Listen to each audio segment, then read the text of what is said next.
Hello, today I have a special video for you. I thought about it for a long time. I have lots of experience as business analysts, more than 25 years. So I've been thinking, what are those most important things I learned by being a business analyst that I want to share with others? So today we're talking about 25 the most important things about business analysis that I learned and I want to share with you. I will start with the most fundamental truths about business analysis. And my number one is business analysis is essential for enterprise change, even for initiatives that do not involve system changes. We need to do business analysis when we are considering process improvements, when we are considering improving customer service or discussing various design features. Understanding requirements, understanding business requirements comes first and foremost. Later, you will figure out whether implementing those requirements will need some technology changes or new technology or not.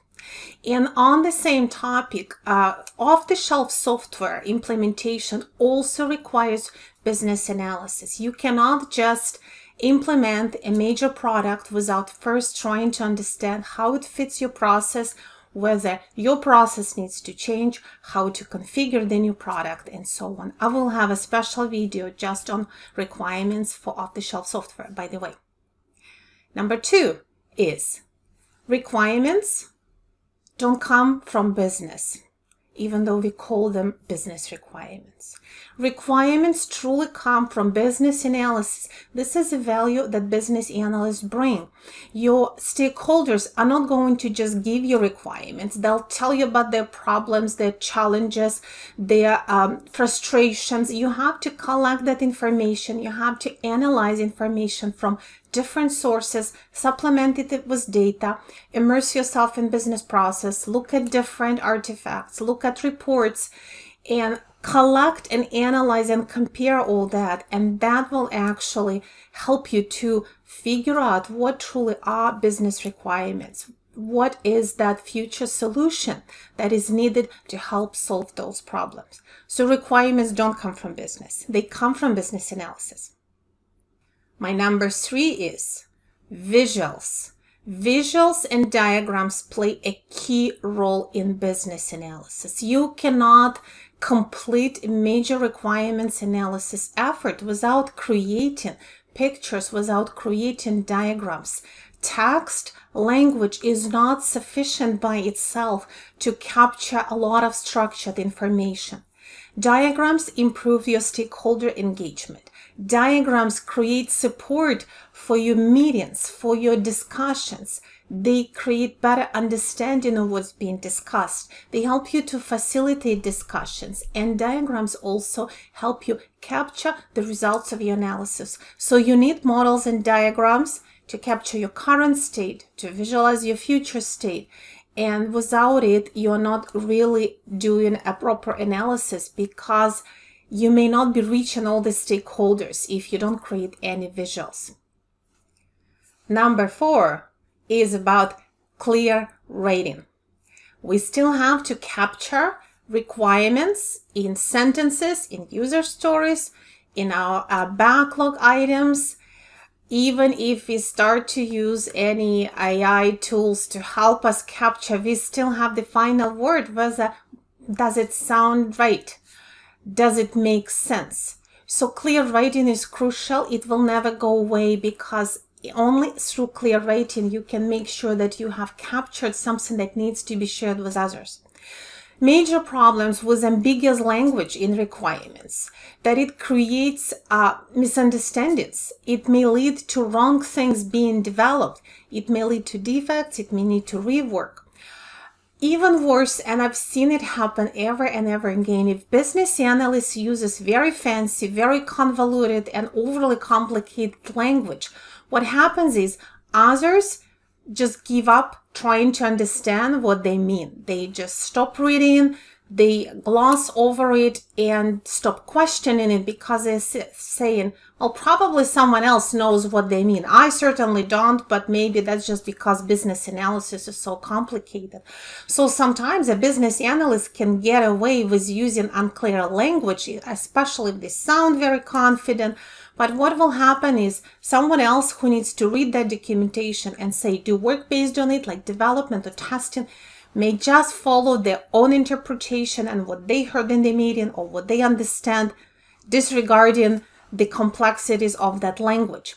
And either way, we can have a disaster on the project, because whatever that business analyst captured, if it's not clear to anyone, then things will happen that are unpredictable. Now, my number 5 in this section of the most fundamental truth of business analysis is about what is the expected outcome of business analysis? What is the most important deliverable? And it's not business requirements. We all hear that business analysts capture requirements, business analysts elicit requirements, they create requirements documents, they take care of the backlog, but it's not business requirements themselves that are the most important outcome. There is something even more important, and that's creating a shared understanding of requirements by all stakeholders. If you captured something and it's very detailed and it has lots of models, but if others don't understand it, if they misunderstand it, if they understand it in different ways, that's still going to result in problems for the project, because the whole team is not working on the same vision. So it is your responsibility as a business analyst or someone who has business analysis duties on the project to verify and validate that there exists that shared understanding. And your tools and techniques and business analysis techniques are needed to create that shared understanding. Now, we are moving along to the next group of my most important truths about business analysis. And these are about dealing with people and working with people. And number 6, I start with this: business analysis is a social activity. Even though it involves a lot of logic, it involves data analysis, it involves problem solving, analysis techniques, and they're all very important. But a large part of what you do is still handling people, listening to people, trying to engage people in activities.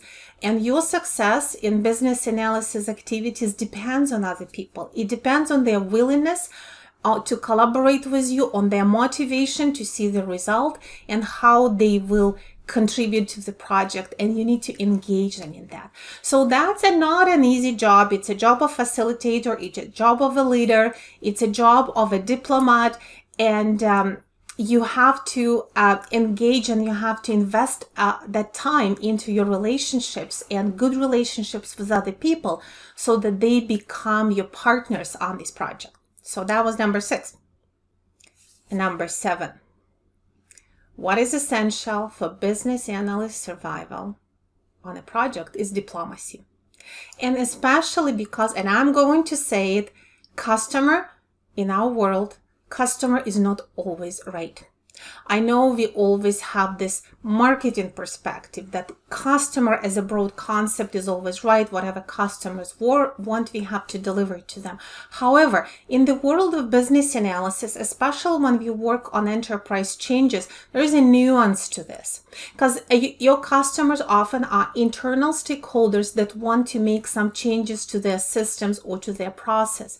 And what often happens is one of your biggest challenges you will ever encounter as a business analyst, when customers, instead of telling you about their problem, telling you about their requirements, they come to you and they ask for a specific solution. It means that they already decided what they want. They decided they want a new report, a new drop down, a new button. They want this process to go this way. They want a group mailbox. So sometimes they'll come up with these very specific solutions, which will be based on their experience with technology, on their knowledge of that particular system. And sometimes their experience can be limited to those systems and technologies they were exposed to.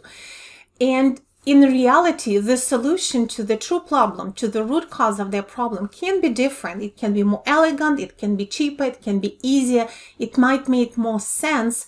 But if your customer is already stuck on that solution, sometimes it's hard to persuade them. You have to be careful, you have to be sensitive. You can't just tell you, hey, that's not a smart idea. So you need diplomacy to handle those situations and to still help your customer, still help them to address the problem, but not necessarily by following their demands about the solution that they think is the best. And that's why you need your diplomacy. Number 8 is about reluctant stakeholders, those that are not necessarily invested as much as you want them to be in the project. Sometimes it could be because they've done a similar project before and the experience was pretty bad, or they don't have a lot of time, or they don't believe that this project makes sense. There may be different reasons why, but sometimes you invest in time in engaging that stakeholder that may not be very willing. If you know that they are important to the project, could really pay off tenfold. I had a story. I had my own experience with such a reluctant stakeholder who was very busy and who said, we've done this before, we tried to do this before, it was a disaster, it was just a waste of time, I'm not going to do that again. I had to invest a lot of time in explaining what are we planning to do, why this is going to be different, what is our approach, and why we believe that this approach is better. I had to provide a lot of proof through analyzing data, through sending long emails, because we also had a time difference. So I invested so much time in engaging that person, but once they were engaged, because eventually they saw that we were doing something different and potentially there was hope that it will be successful. Once that person got engaged, they became the most active and the most amazing contributor on our project. So it does pay off, but you do have to invest a lot of time. Number 9 is listening to people who disagree with you or who disagree with a group. So you may have a group, you're working on requirements, you all started to agree on a certain direction, and there is a person who says, no, we can't do that. I don't think that's gonna work. And sometimes that person doesn't have support even among their own group. Sometimes it may feel that, oh, they're just being negative or they just don't believe in things.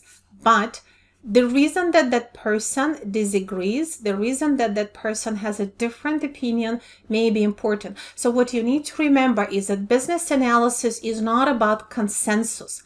Consensus is finding compromise, something that keeps everyone happy. But when we are solving business problems, when we are solving major challenges, for example, we need to discover what is a true defect, what is a problem with data, why there is a backlog in this process and which steps are not working. It's not necessarily about consensus, because consensus may mean we keep everybody a little bit happy, but we are not truly solving anything. We need to listen to that person who sees a problem with the current logical thinking, who believes that that's wrong. We need to listen why. We need to discover what they have to say. We need to look at additional evidence, because maybe that person is right. So remember that your job is not to achieve consensus. Your job is to find the root cause of the problem and get a shared understanding of which problem actually needs solving, and then what is the desired solution that would solve that problem. Number 10.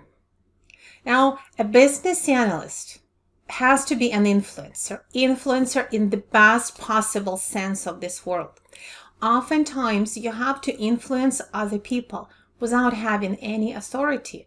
And especially I'm talking about people in senior positions.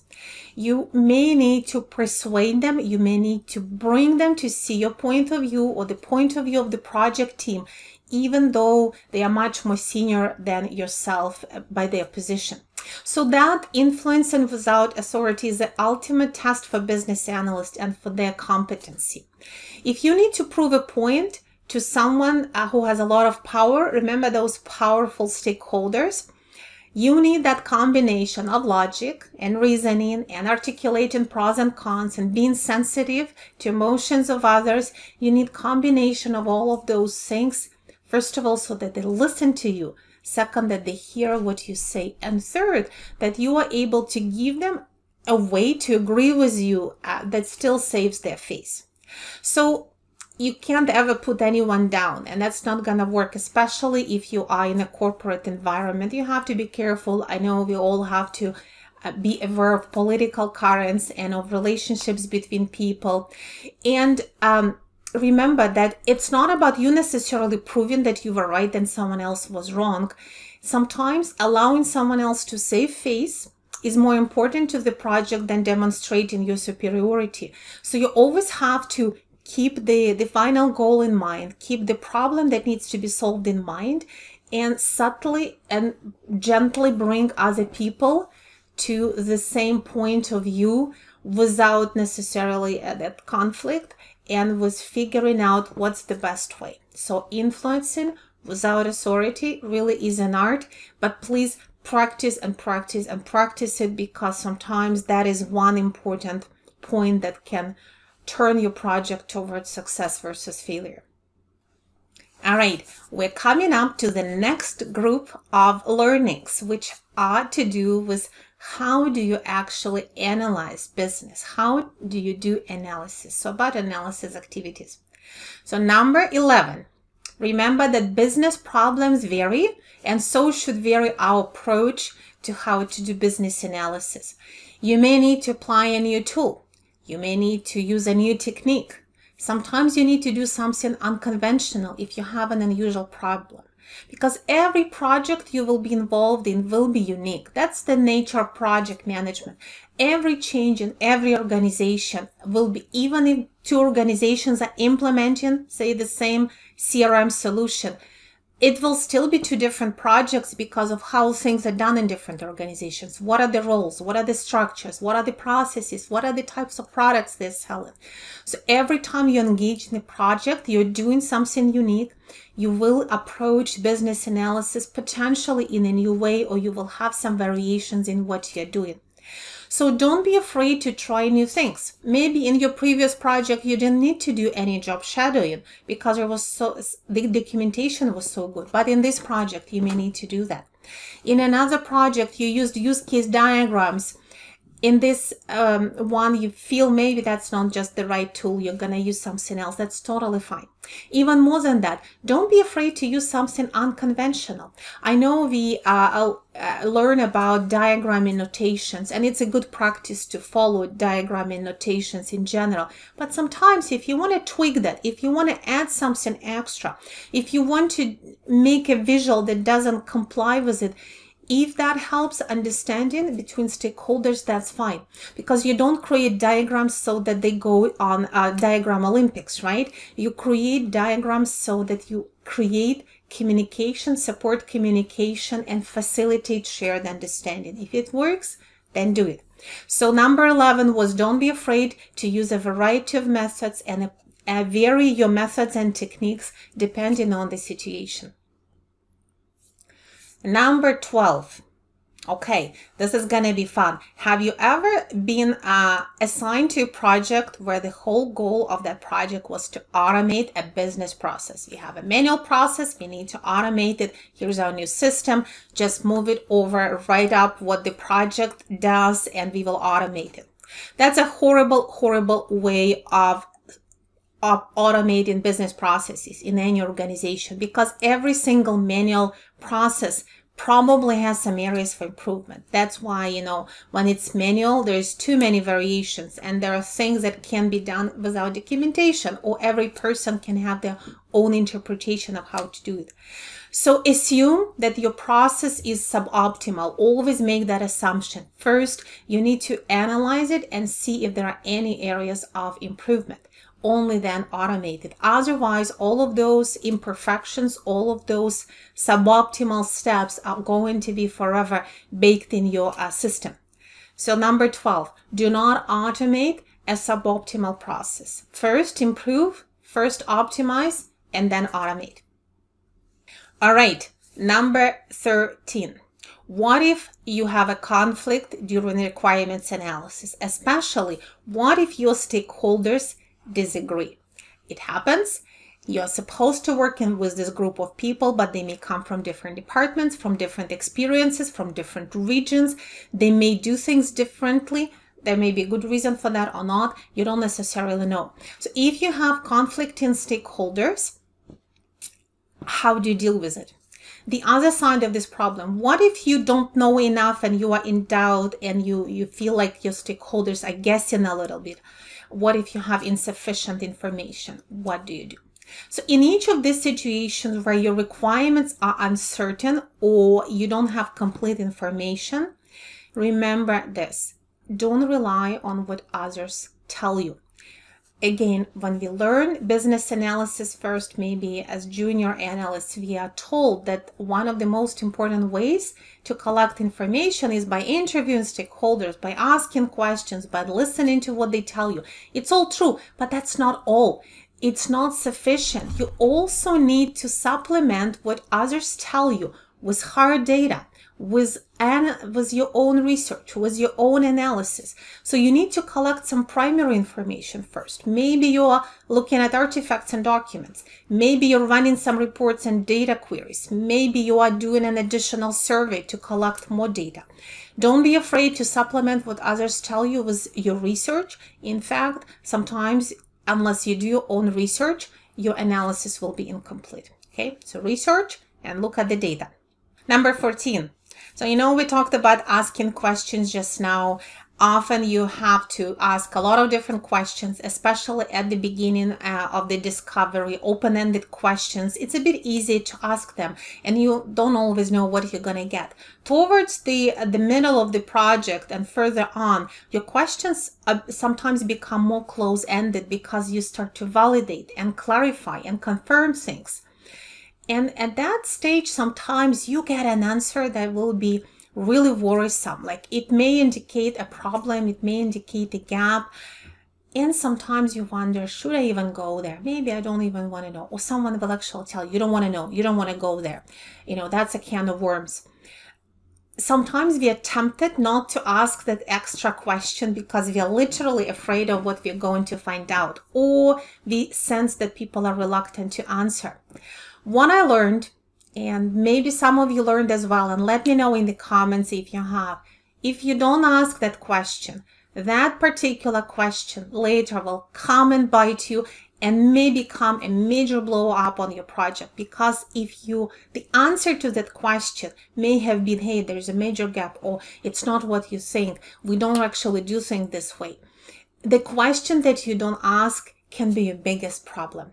So, as a business analyst, try not to be afraid of asking those really dangerous questions. Think how to ask it, think who to ask it to, but address it somehow, because if you don't, you may be really closing the door on something really, really crucial to success of your project, right? Number 15. And I again experienced it a few times myself on projects. Sometimes organizations, when they have very busy operations team, dedicate one person to provide requirements, and they may call them single point of contact, they may call them the expert, and of course nowadays in Scrum methodology they may be called a product owner. But if the philosophy behind that role is that that one person is accountable for all requirements, they provide everything, it may sound easy, it may sound like you have a good deal as an analyst, life just got easier for you, but it is bad news, because one person, even if they are genius, even if they have a lot of experience, most likely just cannot provide you with all requirements. It's not possible. That one person, the best possible scenario would in turn as radiate and speak to a lot of other people and collect information from them and validate their knowledge. Because especially if they've been on projects for a while, they may be losing contact with operations. They may be not necessarily aware of recent changes, recent challenges, about workarounds that people actually do. So their knowledge may have gaps and may be incomplete. So anytime we have one person that was dedicated as a source of requirements, we need to figure out ways to validate with other groups, or have a bit of a broader meetings, or try to collect information some other way. I have some articles about that as well, and I'll link them in the comments. So hopefully you are right now, we are at number 15, and you see where I'm going with some of my business analysis learnings. Now, next one I'm going to address is about working on projects and your role if you have a business analyst role on the project. Number 16, and my very first one when we're talking about projects, is having the right people on your project, and sometimes it is up to you to detect that you don't have the right person. And I'll tell you for what purpose. Imagine any business project in an organization where its main goal or its main outcome will be to change how things are done today. And, and that's often the case. We change processes, we automate processes, we do some digital transformations or maybe minor transformations. Often it involves changing the lives, the everyday lives of the workers, of how they do their job. And that's a very dangerous situation where without the right approach, without the right motivation, communication, and change management, that can fail. So what the project needs in these cases always is a business champion, someone from business who has enough influence to champion that project and the change. It's not enough for project people to champion it or for business analysts say, oh, we're going to make things better for you.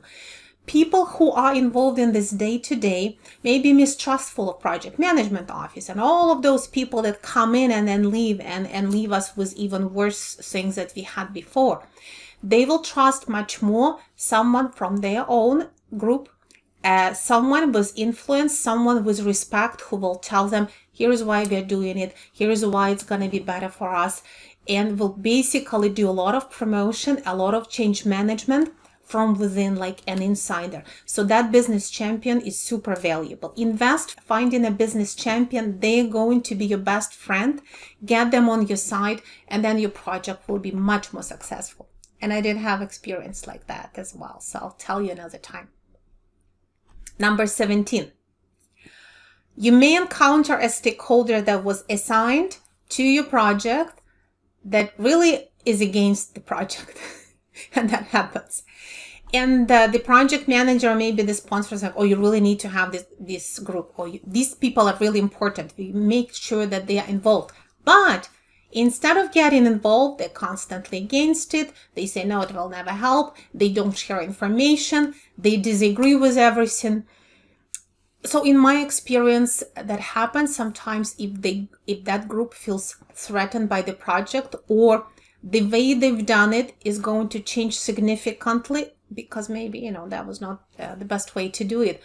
But they don't like to be involved. They don't want anything to change.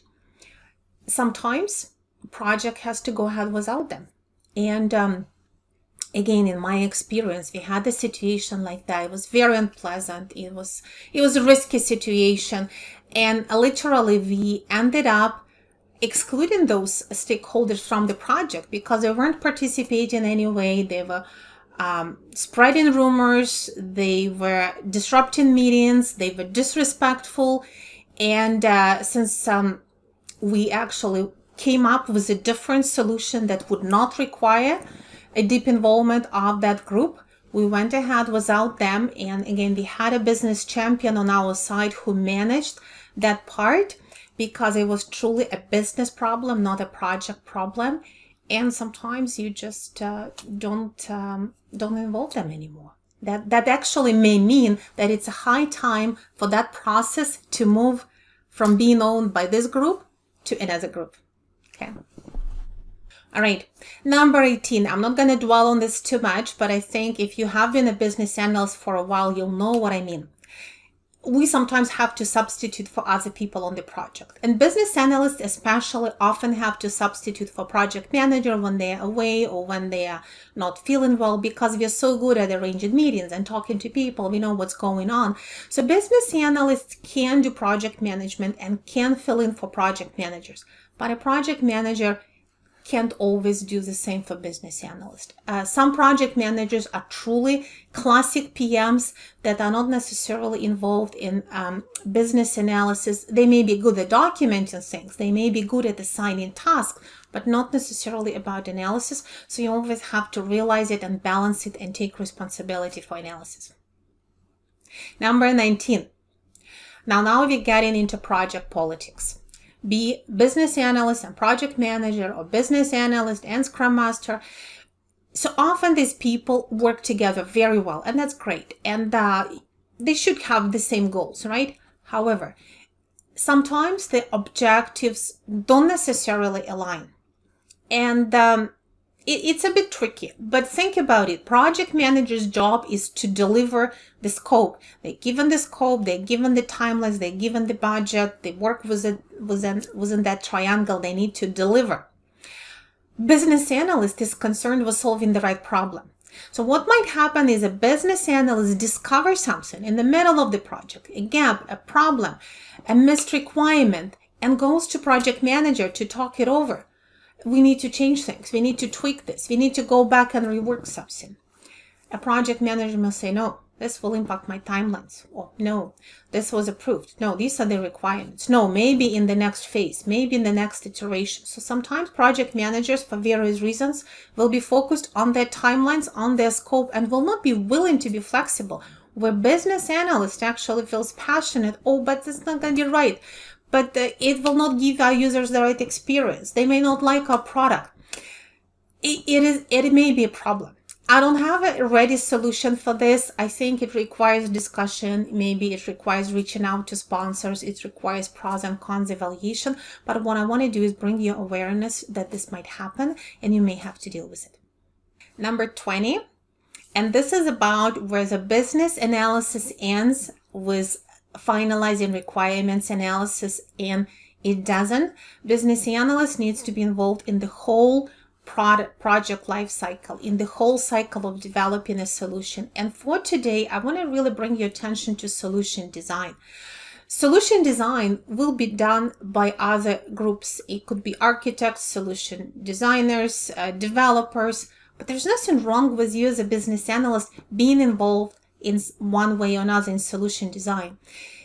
It's a great alliance for you to be engaged with the team doing the design, whether they're internal or external.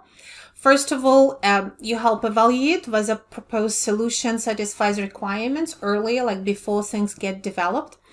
Second, sometimes there are solution options and you can help evaluate them and you can play a good role. You can also communicate and translate what is happening back to business stakeholders, especially if there's something not very feasible or that needs changes. So business analyst involvement in solution design is good for the project. It's good for the solution team because it's easier for them to keep connection with business and understand things. And it's also good for business analysts because you're learning. And who knows, maybe your future career path may involve solution design or solution architecture. All right, for the conclusion, I want to talk about some typical and difficult sometimes business analysis challenges. I'll share just a few. I know there is more, but let's just focus on those. So number 21.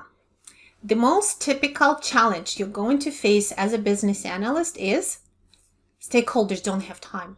They can't come to meetings. They don't have time to review documents. They say that this project is taking too long. Now, we always want to have expert stakeholders on the project, but those experts, of course, are usually the most busy because everybody else wants them, or they may be on multiple projects. So you have to expect the situation because it's inevitable. You have to expect it and you have to deal with it. And you have to deal with it by making the time that your stakeholders spend on your project the most valuable. So I have a separate video on this topic that I will link in the comments because that's a big topic in itself. Next one, 22. What is the hardest job a BA may have to do? Is not to analyze data, is not to develop requirements for AI. Your hardest job may be to persuade a business group, a group of business people to change how they do things, to change their process. People become illogical when it comes to what they own or about their own world. They become a little bit possessive. Even if you see that someone's process is not efficient or things don't make sense, a logic may not be enough. You need persuasion, you need diplomacy, you need to articulate things with numbers, you need to find ways to influence them. So remember, whenever a group of people needs to change, you have to be very careful and you have to handle it with other people who will be your collaborators in this to figure out how to engage them in change and how to encourage them so that they're willing to do it. Otherwise, it's going to fail. Number 23. Stakeholders don't always get along, right? Sometimes you may find yourself engaged and pulled into a turf war between stakeholders. Imagine a project which may elevate the role of one department where the role of another department may diminish. Or the way project goes, which solution design option wins, defines the future influence or the future budget or things like that. So sometimes stakeholders have their own agendas and they bring those agendas into the project. Or sometimes they just don't get along, period. They have a long history. If you feel you're getting sucked into this turf war between stakeholders, here is where you need to be careful. Don't take sides, okay? And don't suffer alone. This is especially a situation where you need to bring others to this problem. You need to work with your project manager or with your scrum master. You need to work with your executive stakeholder or business sponsor. So you need to bring other people in because you don't want this politics to endanger the project. So don't suffer alone, form alliances, share responsibility, bring awareness of others to this problem so that it can be dealt with. Number 24, business analysts are very versatile professionals. They know how to do so many things. They can use many tools. They can run meetings. They can make diagrams. They can put together lists. They know how to analyze data. They have lots of skills. And because of that, business analysts often asked to do other duties as assigned. Maybe something that is not strictly requirements analysis. You may be asked to write documentation or to draft a new communication email to customers and things like that. Those other tasks may be a little bit overwhelming. Sometimes you may be even somewhat angry, like, why do I have to do this? So first line of defense and my advice to you, first of all, if there is lots of these tasks that are needed to be done on the project, you as a business analyst should anticipate it and include it as requirements. Because again, not all requirements are for system changes. We have non-technology requirements, which may include creating documentation, creating training, translating things, designing and planning meetings, having training sessions that with travel. So all of these other things, transition requirements, have to be captured. If you capture that as requirements or as backlog items, there's a higher chance that it will actually get assigned to someone and will become part of the project plan, so that you don't have to scramble last moment and end up being the one picking up all these loose ends. So that's your first strategy. Secondly, if you get some unusual or challenging task that maybe nobody wants to do or nobody knows how to do, for example, you never run SQL queries and now you feel like, okay, I guess maybe I have to learn it because nobody else knows how to do it and I really need this data, and our reporting department has, a waiting period, say 3 weeks before your request gets reviewed. So sometimes you end up having to learn something new and do something you've never done before. Now, if that happens, just consider it a learning experience. Consider it a vote of confidence that you are the person who can learn new things fast. Learn it and then use it. Use it to develop further. Maybe you will like that new skill. Maybe you can use it next time and it will be so much faster.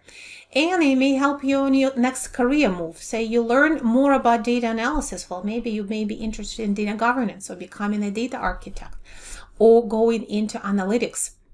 So if you do something amazing over and above your responsibilities, first, think how can it help your career, and second, hey, don't forget to bring it during your performance appraisal.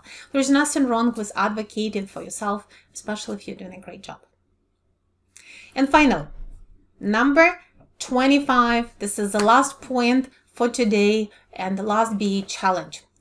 As business analysts, sometimes we end up in a group where you listen to the people and you think, okay, I think they're all not seeing the point, or they agreed to go, they compromised on something, they agreed to go in this direction so that things are easier. You may be there to speak up if nobody else is willing to speak up, because groupthink exists. It didn't go anywhere. We have groupthink on Scrum teams. It's just part of being groups of human beings. So sometimes you see the emperor is naked, but nobody wants to stand up and say, so everyone is kind of shuffling and looking at each other. Sometimes it's up to the business analyst to speak up about a problem, to speak up about something that nobody else wants to bring up. Please don't be afraid and speak up, okay? Because again, that's that situation that can bring the project down, and sometimes it can bring the company down, because sometimes really bad decision during the project may really create huge problems for the whole company. So I said in my book, Business Analyst and Profession and Mindset, one thing that I actually borrowed from a writer, Jasper Furda. I've borrowed this expression, the last bastion of common sense. So sometimes business analysts become these last bastions of common sense on the project. Do not be afraid to be that person. Speak up so that your project has a much higher chance to succeed.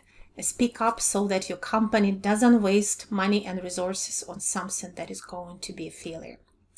So hopefully these 25 things help you to become a better analyst, help you to grow, help you to find maybe renewed enjoyment and satisfaction in your job. And remember, you don't have to be called business analyst to do business analysis. A lot of people in other official positions are also involved in business analysis.